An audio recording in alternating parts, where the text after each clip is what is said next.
pas déjà fait, prenez un instant pour vous abonner à notre page et n'oubliez pas de cliquer « Aimer » avant la fin de l'enseignement. Le titre de ma prédication ce matin, c'est « Quand la foi déracine l'offense ». Quand la foi déracine l'offense. Et je vais lire mon texte, c'est dans Luc, le chapitre 17, les versets 1 à 6. Il dit à ses disciples, « Il est impossible qu'il n'y ait pas de cause de chute, mais quel malheur pour celui par qui cela arrive. Il serait avantageux pour lui qu'on lui attache autour du cou une pierre de moulin et qu'on le jette à la mer s'il doit causer la chute de l'un de ses petits. Prenez garde à vous-même. Si ton frère a péché, reprends-le. Et s'il change radicalement, pardonne-le. Et s'il pêche contre toi 7 fois par jour, et que 7 fois par jour, il revienne à toi en disant « Je vais changer radicalement », tu lui pardonneras. Les apôtres dirent au Seigneur « Oh Seigneur, donne-nous plus de foi !» Le Seigneur répondit « Si vous avez de la foi comme un grain de moutarde, vous direz à ce mûrier « Déracine-toi et plante-toi dans la mer » et il vous oublierait. C'est quand la dernière fois que vous avez demandé au Seigneur, donne-moi plus de foi. Il y a quelques semaines, j'ai lu ce texte dans Luc et les commentaires des disciples, surtout celui-là, donne-nous plus de foi, m'a intrigué. Donc, j'ai décidé de faire une étude du texte et j'ai pensé, je vais prêcher dans quelques semaines et c'est un texte que je pourrai certainement partager avec la congrégation. Donc, c'est ce que je veux partager avec vous. Quand je lis les épîtres, j'aime bien la transparence des disciples qui démontrent leur humanité. Des fois, on veut vivre comme des êtres uniquement spirituels. Mais on n'est pas juste spirituel. On est humain aussi. Et ce que j'aime quand je lis les évangiles, c'est de voir ce côté humain. Ils ne vivent pas dans une bulle spirituelle qui nie leur réalité et les défis auxquels ils font face. Ils démontrent parfois de la peur, du doute, de l'ignorance, de la confusion, parfois même de l'arrogance et même de l'entêtement. Ils sont très humains. Le fait de lire leurs histoires ne cesse de me redonner de l'espoir. Car je me dis souvent, si ces gars-là ont réussi à devenir des disciples de Jésus, wow, il y a de l'espoir pour moi. Moi aussi, je peux devenir un bon disciple de Jésus. Donc, la pensée centrale de ma prédication ce matin, c'est que Jésus ne cherche pas des disciples avec une foi spectaculaire. Il cherche des disciples avec une foi qui est authentique, capable de pardonner, capable d'obéir, même quand ça semble humainement impossible. Il y a des combats dans notre vie, des combats extérieurs que l'on voit et qui sont très visibles. Ça peut être une agression, ça peut être un licenciement injustifié, un vol ou bien donc un divorce. Mais il y en a d'autres. Il y en a d'autres qu'on ne voit pas. Et dans ce texte de Luc 17, Jésus nous révèle une vérité profonde. L'un des plus grands combats spirituels ne se passe pas autour de nous, mais plutôt il se passe en nous. En nous. Il se joue dans nos réactions. Il se joue dans nos attitudes entourant nos relations avec les autres. Il se joue dans nos blessures. Il se joue dans nos pardons. Et dans ce texte, Jésus demande un comportement si exigeant de ses disciples et ça semblait si impossible pour eux à faire que les disciples ont dit « Seigneur, donne-nous plus de foi, augmente notre foi. » Mais vous allez voir que le problème n'était pas la foi des disciples, mais plutôt l'obéissance des disciples. Des fois, on veut quelque chose du ciel et ça devient une excuse, si on ne l'a pas, de dire « Ah bien, je n'ai pas réussi ». Mais le Seigneur ne met pas l'emphase sur la foi, il va mettre l'emphase sur l'obéissance des disciples. Pourquoi plus de foi? Bien, parce qu'ils réalisaient que ce que Jésus leur demandait, ça dépassait leur entendement, ça dépassait l'expérience qu'ils avaient vécue et ça semblait presque impossible. Ils ressentaient une impossibilité devant l'exigence de Jésus d'être vigilants pour ne pas être une occasion de chute et de pardonner, si on a bien écouté le texte, encore et encore et encore. Pensez à des moments où vous avez été offensés et comment, dans certains de ces moments-là, ce fut difficile pour vous de pardonner. Peut-être que certains d'entre vous, vous êtes encore ce matin en train de vivre sous le poids d'une offense non pardonnée, non réglée. Sachez que Jésus veut vous libérer. Il veut vous libérer ce matin de ce poids qui vous accable. Comme les disciples ont réalisé, ça prend un pas de foi pour pardonner. Et ça prend de l'obéissance. Ça prend une soumission à ce que le Seigneur nous demande, une obéissance à la direction de Dieu. Et dans ce texte, Jésus fait référence à une foi qui est capable de soutenir à la fois la vie communautaire du royaume, parce que la raison qu'il nous parle de l'importance de la réconciliation, c'est pour préserver la communauté du royaume et d'assurer qu'on soit en mesure d'avoir des relations saines au sein du royaume de Dieu. Et c'est une compréhension importante pour une lecture évangélique de ce texte, car la foi n'est pas d'abord reliée à une performance spectaculaire.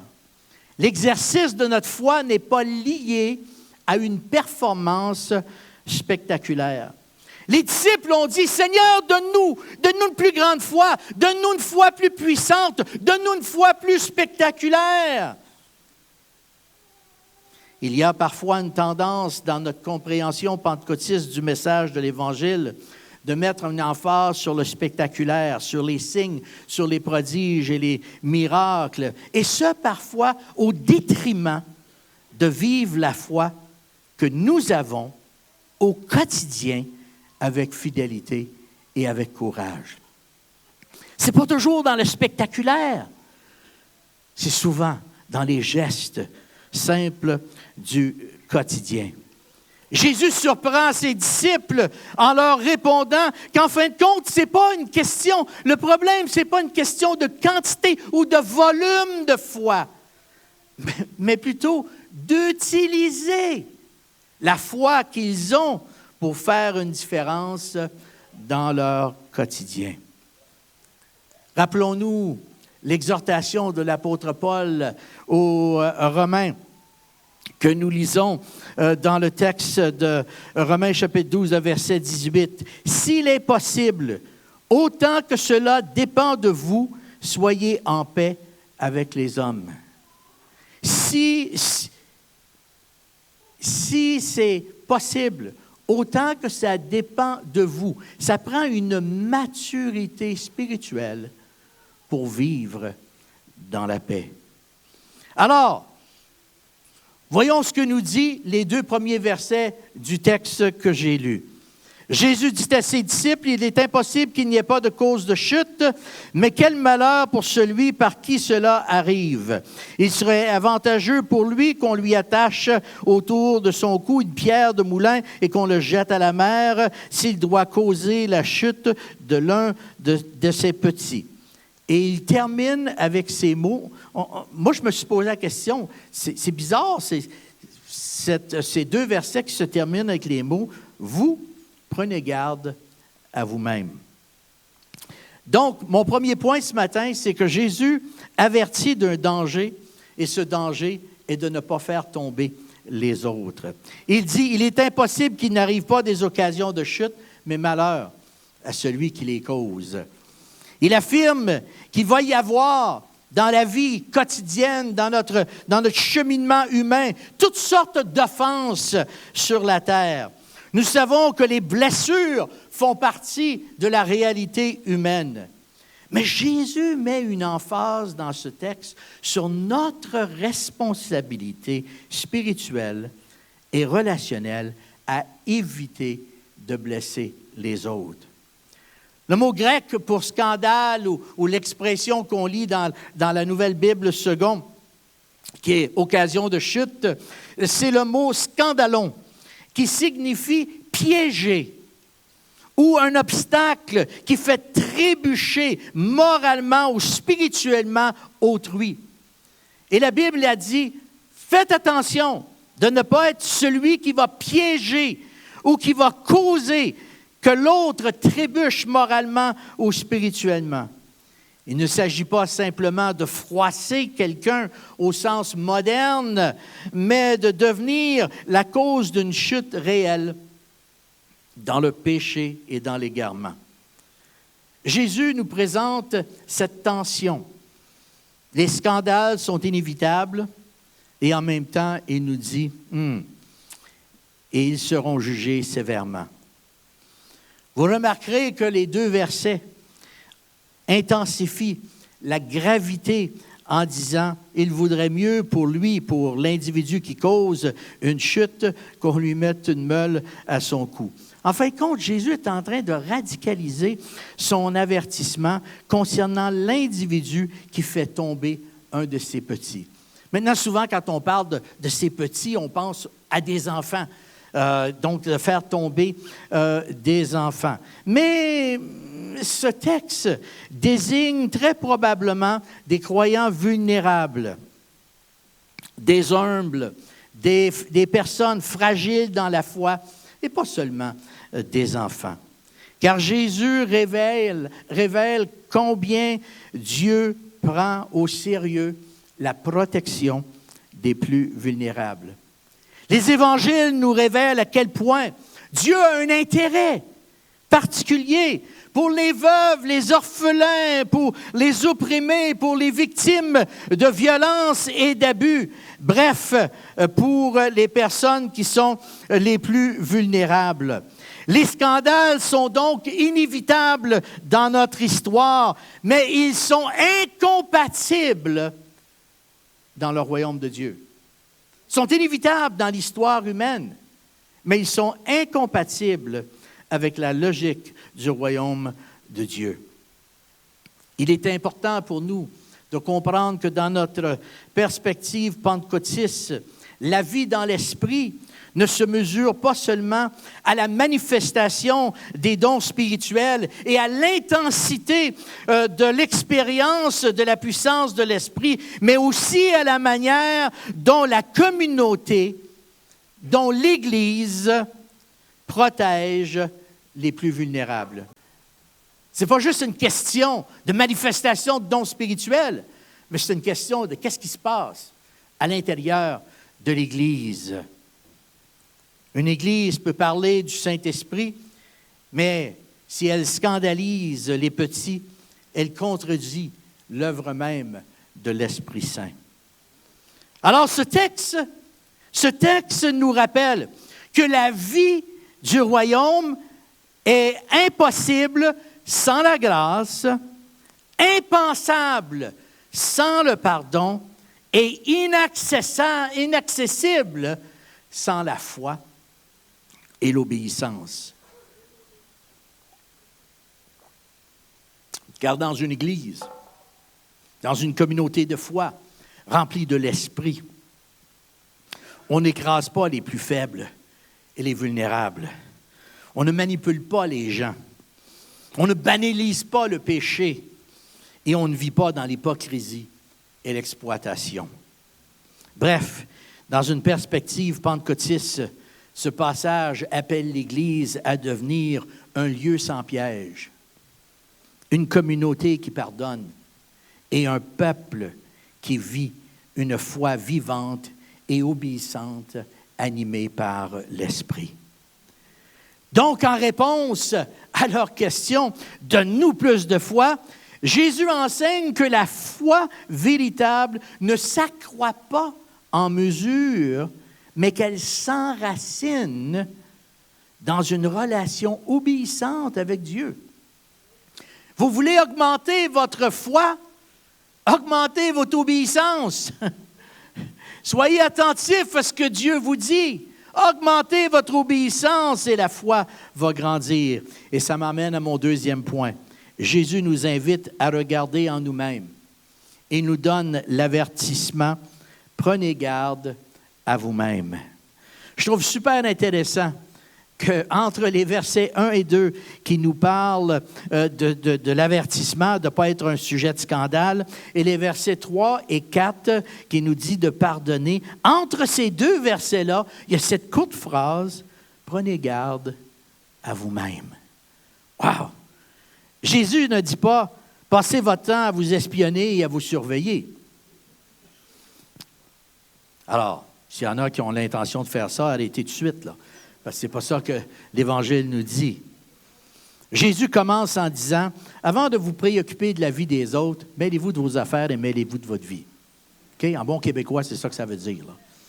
C'est ce qu'il est en train de leur dire. Prenez garde à votre vie. En fin de compte, c'est une autre manière de dire, faites de l'autosurveillance spirituelle. Faites de l'introspection dans votre vie. Avant d'avoir un regard sur la vie de l'autre, ayez un regard sur votre vie à vous.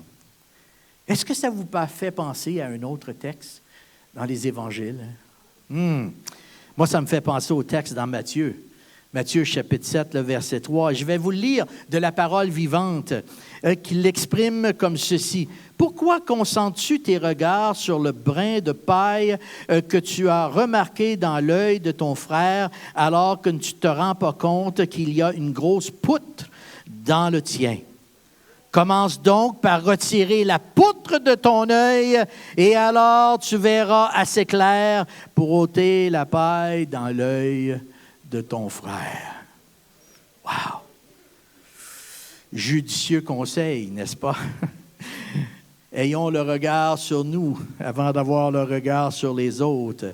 Bref, Jésus nous rappelle qu'avant de corriger une autre personne, là où le disciple doit se tenir lui-même ou elle-même sous le regard de Dieu, et c'est précisément cela qui empêche une réprimande fraternelle de devenir un instrument d'abus, d'intimidation et de domination. Si on se regarde soi-même, si on place notre vie sous le regard de Dieu avant de nommer quelque chose dans la vie d'un autre, c'est ce qui empêche qu'il y ait de l'abus, de l'intimidation ou de la domination. C'est l'une des raisons qui est essentielle de ne pas séparer l'introspection, de ne pas séparer la vigilance, la correction, la repentance et le pardon. Remarquez bien que le Seigneur nous donne un pattern ici, là. Il ne dit pas juste, corriger, qu'il y ait de la repentance et du pardon. Non, il dit avant, ayez de l'introspection. Alors, il faut ajouter les quatre. Il faut que les quatre soient en ligne. Introspection, ensuite correction, repentance et ensuite pardon. Donc, c'est seulement après s'être auto-examiné que Jésus dit, si ton frère a péché, reprends-le. Et s'il se repent, pardonne-lui. Puis il ajoute, et s'il pêche contre toi 7 fois dans un jour et que 7 fois il revienne à toi disant, je m'en repens, tu lui pardonneras. Wow! Ce texte nous emmène à mon troisième point. Et mon troisième point, c'est le pardon répété. Le verbe reprendre implique une confrontation rédemptrice. Une confrontation rédemptrice. Jésus exhorte de reprendre, pas pour prouver, pas pour qu'une personne soit capable de prouver qu'ils ont raison, mais on reprend afin d'amener une restauration. C'est vraiment extraordinaire quand on lit les Saintes Écritures de voir que Dieu n'est pas le Dieu de la punition dans le Nouveau Testament, il est le Dieu de la restauration. Des fois, il y a une place pour la punition, oui. Mais ce n'est pas le Dieu de la punition, c'est le Dieu de la restauration. L'intention n'est pas d'étaler sur la place publique le comportement d'autrui, mais plutôt de trouver, de créer une place où la grâce et la restauration sera exercée. Combien de fois demandez-vous? Colossiens 3,13 exhorte, « Pardonnez-vous réciproquement, de même que Christ vous a pardonné, pardonnez-vous aussi. » Fait que le Seigneur dit, alors regarde tout ce que je t'ai pardonné, là. Puis quand tu veux savoir combien de fois tu dois pardonner à quelqu'un, ben regarde tout ce que j'ai pardonné dans ta vie, là, puis applique le même principe. Alors, l'expression de pardonner 7 fois par jour n'est pas un quota mathématique, mais cela fait référence au principe d'être généreux en pratiquant le pardon. Donc, dans ce texte, Jésus pulvérise la logique comptable du cœur humain qui veut se contenter de pardonner 1 ou 2 fois et ensuite dire, « j'ai fait ma part, maintenant je vais fermer mon cœur. » Oh! Le Seigneur dit, non, c'est pas de même, ça marche. Jésus nous appelle et il nous rappelle que la grâce doit rester ouverte à la repentance, même quand le tort est répété.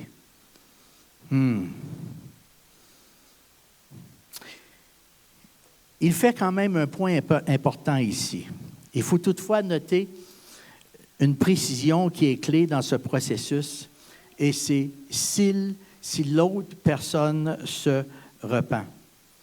Dans le texte de Luc 17, le verset 34, il y a un lien entre si l'offenseur qui expérimente de la tristesse dans son comportement, le comportement qu'il a eu envers quelqu'un d'autre, s'il expérimente de la tristesse et qu'il se repent, la Bible a dit que nous devons pardonner. Donc, je vous fais remarquer que dans ce texte, le pardon relationnel et la restauration communautaire sont liés à la repentance qui est demandée et à celle qui est accordée. Maintenant, laissez-moi ouvrir une parenthèse.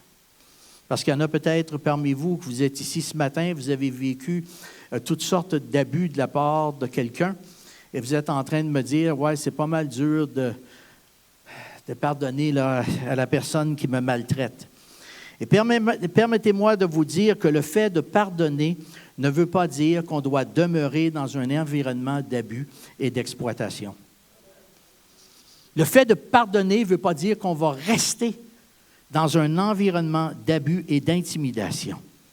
Si vous êtes dans un environnement d'abus et d'intimidation ou d'exploitation, vous devez quitter ce milieu pour votre protection. Le pardon n'excuse pas un comportement toxique de la part de quelqu'un d'autre. Le pardon, c'est pour libérer mon cœur. Ce n'est pas pour justifier le mauvais comportement de quelqu'un d'autre. Et si vous êtes dans une telle relation, bien, je vous encourage à parler avec les membres de l'équipe pastorale qui va savoir vous accompagner dans votre cheminement. Alors, ceci m'amène à mon 4e point, où les disciples disent à Jésus, « Donne-nous plus de foi », le verset 5, « Donne-nous plus de foi ». Cette requête, en fin de compte, nous montre qu'ils avaient bien compris l'ampleur de ce que Jésus leur demandait, de pardonner encore et encore et encore. Pardonner à répétition, corriger avec droiture, sans détruire l'autre personne, et de ne pas être une cause de chute pour son entourage. Tout cela dépasse les réflexes naturels du cœur humain et pousse les disciples à réclamer une plus grande foi, du moins une plus grande grâce de la part de Dieu. En quelque sorte, ils disaient, « Seigneur, ce que tu nous demandes, c'est tellement plus grand que ce qu'on peut faire.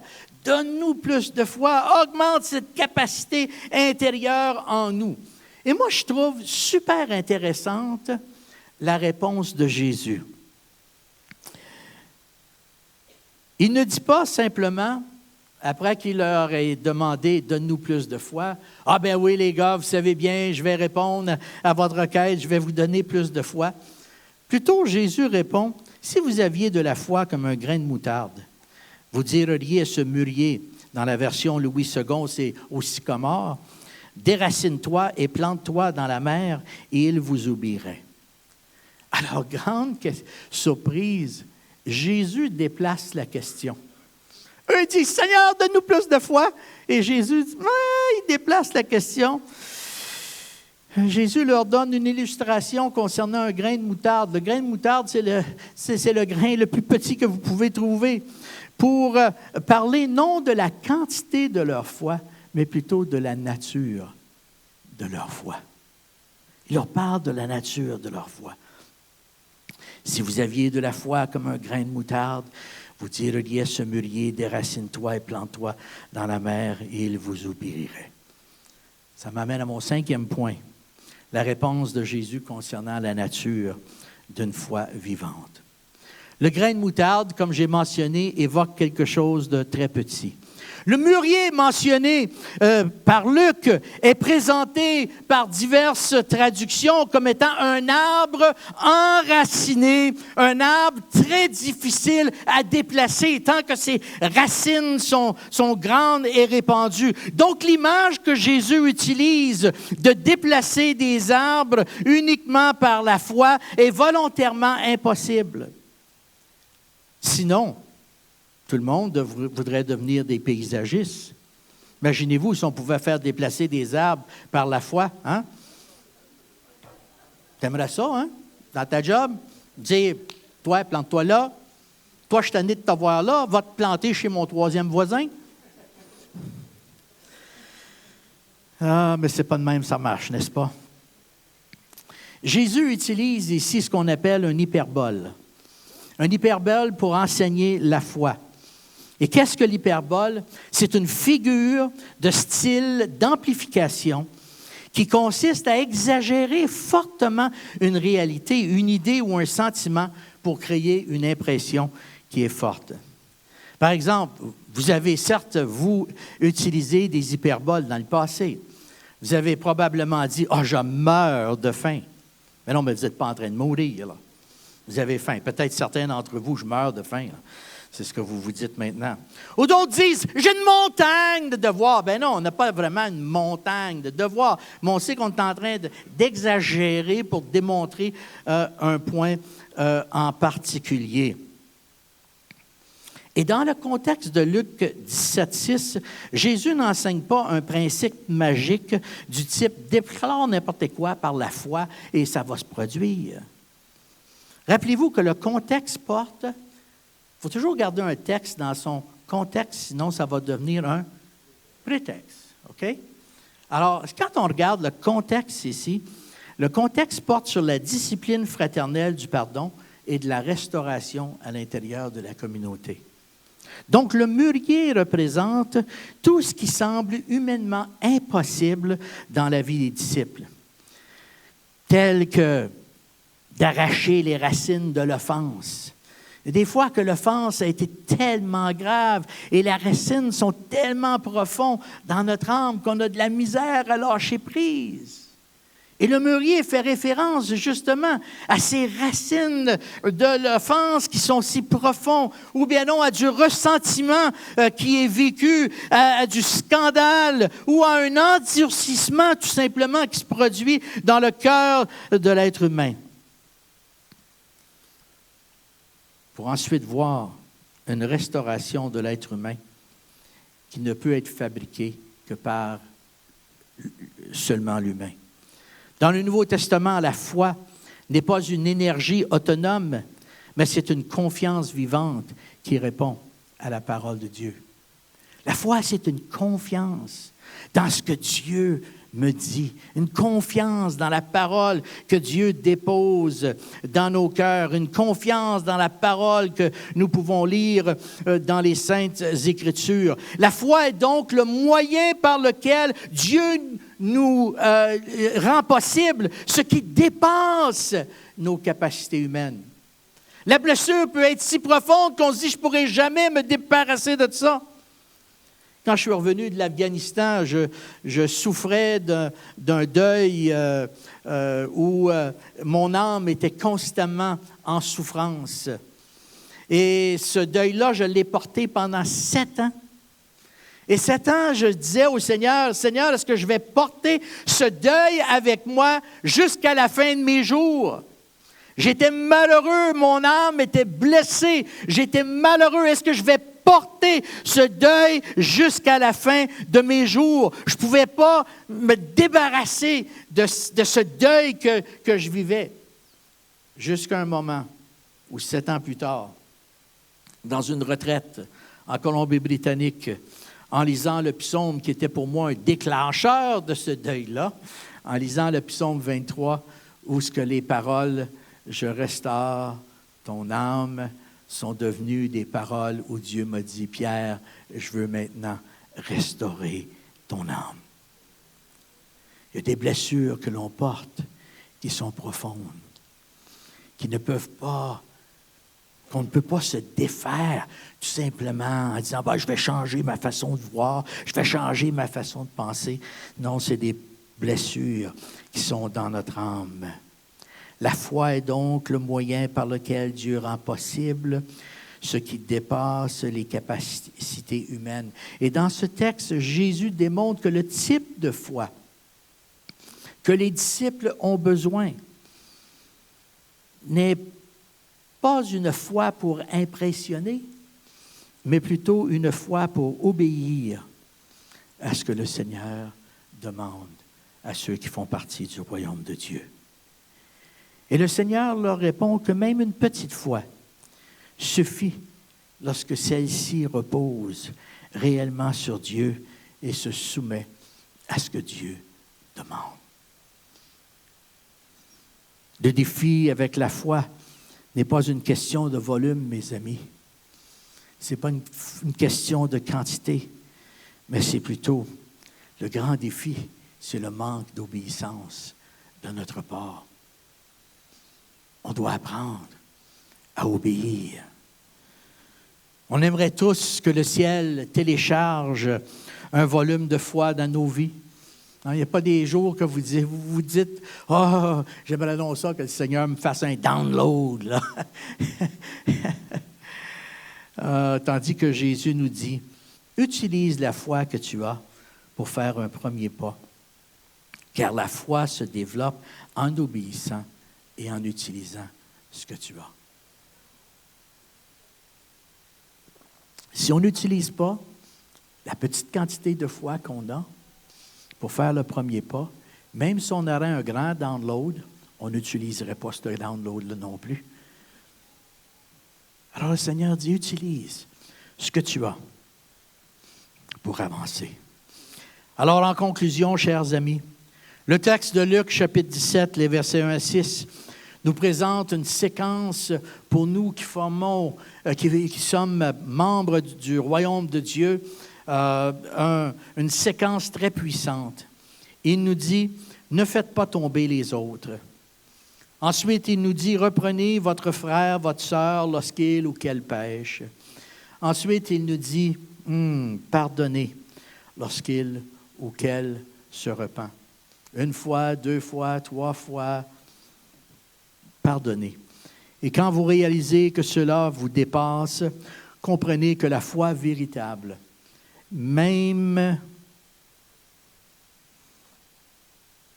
aussi petite qu'elle peut vous sembler, que la foi véritable, avec la grâce et la miséricorde de Dieu, va faire toute la différence pour exercer le pardon.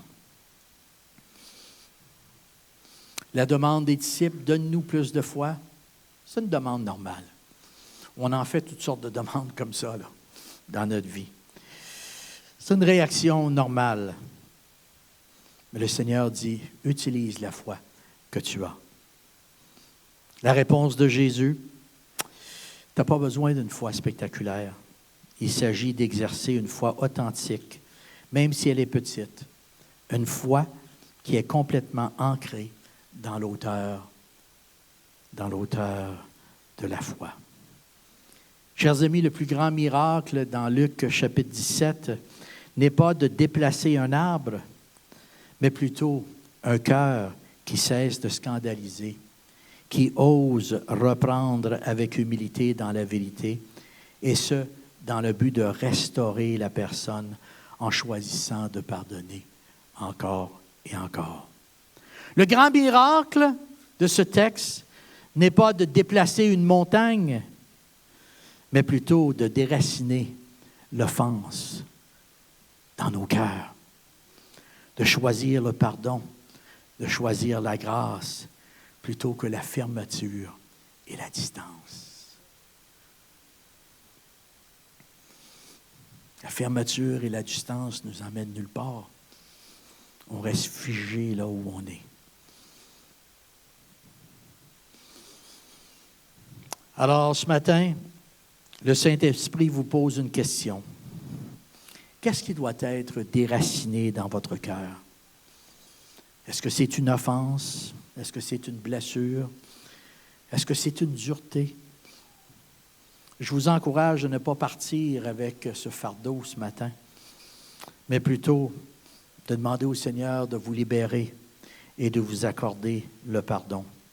Prenez la décision ce matin de ne pas quitter cette réunion avant de dire « Je vais entreprendre une démarche de pardon pour être libéré. » Que l'autre personne veuille, ça c'est ses affaires. Mais vous, libérez-vous. Libérez-vous.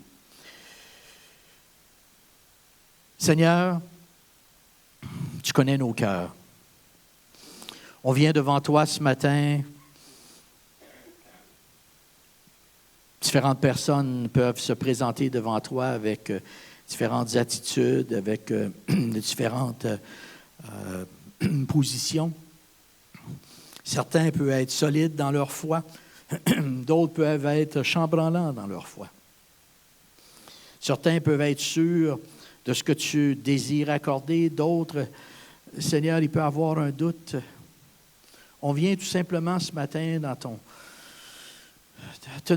demander à ton Saint-Esprit à parler à nos cœurs. Parce qu'on ne veut plus porter le poids des offenses. On ne veut plus porter ce poids, on veut en être libéré afin d'expérimenter une liberté et surtout une restauration aussi longtemps que cela dépend de nous. Alors, Seigneur, que ton Esprit nous parle. Seigneur, donne-nous la grâce que nous avons besoin. Avec la foi que nous avons, on fait un pas et on dit, donne-nous la grâce, donne-nous la miséricorde que nous avons besoin, afin d'expérimenter pleinement le pardon de Dieu. Agis dans nos vies, dans le nom puissant de Jésus. Amen. Si ce n'est pas déjà fait, prenez un instant pour vous abonner à notre page et n'oubliez pas de cliquer « Aimer » avant la fin de l'enseignement. Si vous avez besoin de prière ou d'accompagnement spirituel, n'hésitez pas à communiquer avec nous à l'adresse courriel suivante: sos@lecarrefour.org.